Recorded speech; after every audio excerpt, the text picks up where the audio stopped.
So today I want to talk about a mistake I've been making since the beginning of my video journey that only just recently I've been able to break away from. I've been seeing a lot of people making the same mistake nowadays. That's why I decided to make this video and explain why I don't think this is the best approach. So going back to the beginning of my journey, after I learned the camera basics, stuff like how to expose an image, how to use the shutter speed, the ISO, how to use the proper ND filter, all I wanted to do was make my images look cinematic, and I thought that the best way to do that was by using slow motion in every single shot. Yeah, I used to shoot everything in 60 FPS, and that was the biggest mistake I've made so far. Fortunately, I've since learned that the word cinematic has a more deeper meaning than just using slow motion for every single shot we do. In fact, you don't even need to use slow motion to make a shot feel cinematic. So one of the biggest reasons that made me want to shoot everything in 60 FPS was because it made me feel safe. I didn't know exactly which shots I would want to slow down in post, so I figured I'm gonna shoot everything in this frame rate and then I'll decide. But this was a very wrong approach. So if you're making the same mistake as I was, how can you actually avoid this?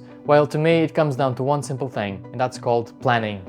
Ever since I started planning all my projects, I feel that I can be more objective towards my shots, and I can now understand better which frame rate to use in which situation. Every time I'm shooting sound or dialogue, I'll always use 24 FPS. Not only does it feel more natural, I won't have any problem syncing the audio in post. I will also shoot in this frame rate when I want to match the speed of how things look in real life. If you follow the 180 shutter degree rule, you will know that in order to have natural motion blur, the same as our eyes can see, you'll have to use the shutter speed at around the 1/50th of a second, which means you'll be shooting everything at 24 or 25 FPS. This will make things feel true to life and will make the viewer feel like they're right there in the action. So having said this, when do you actually know when to use 60 FPS or higher frame rates for that matter? Well, ask yourself this: how often do you see slow motion being used in movies? It's mostly only ever used to enhance a moment, to make it feel more important, and to evoke certain emotions from the viewers.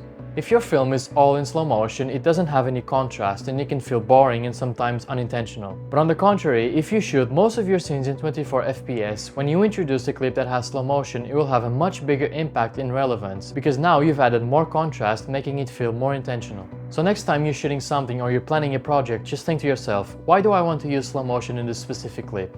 Is this going to create a bigger impact? Is this going to enhance my scene? If the answer is yes, then that's probably a good indication that you should use slow motion in that scene. As long as you don't overuse it, then you should be fine. So if you want to avoid this confusion about not knowing which frame rates to use in what situation, just pre-plan everything. This will save you a lot of time, not only during the shooting day, but also in post-production, because now you have a complete layout of the project and you have a good notion of how everything will look. Not to mention the amount of space you will save in your memory cards, not having to worry about shooting everything in 60 FPS. I certainly wish I had this mindset when I first started out.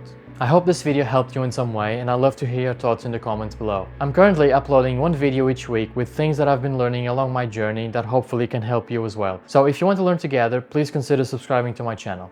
Thank you for watching, and I will see you in the next one.